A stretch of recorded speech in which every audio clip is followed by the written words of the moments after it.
Monsieur Abou pour le groupe UMP. Il n'y aura pas d'amendement de suppression. Donc on est pour quand il y a quelque chose qui va dans le bon sens, Madame la rapporteure, nous on l'applique.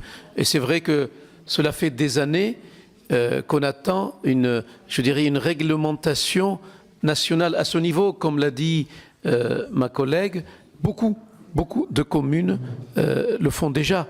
Donc c'est bien de donner. Il persiste quand même un souci, je ne sais pas si mes collègues qui sont maires ou avec une fonction exécutive locale le voient. Quand il y a aujourd'hui un permis de construire qui est donné à une grande surface, donc vous avez obligatoirement dans le permis des places réservées pour tout le monde handicap, en fonction bien sûr de la réserve foncière et de la surface.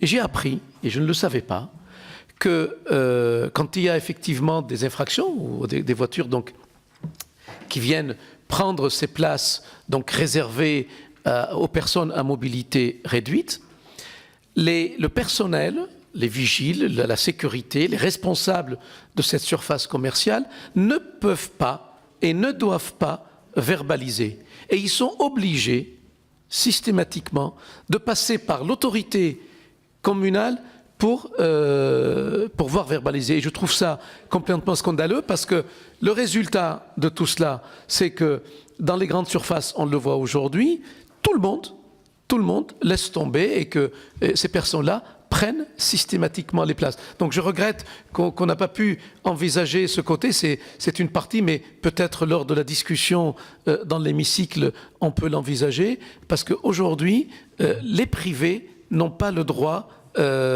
d'agir à ce niveau. Voilà ce que je voulais dire. Donc on est tous d'accord. D'ailleurs, notre collègue Damien Abad avait d'ailleurs déposé le même dispositif par voie d'amendement lors de la discussion de la PPL d'Armarin.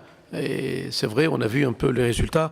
C'est dommage. Je voudrais quand même, même si d'une façon unanime, je suppose, j'attends mes collègues Europe Écologie qui certainement vont voter pour et il y a l'unanimité autour de cette PPL.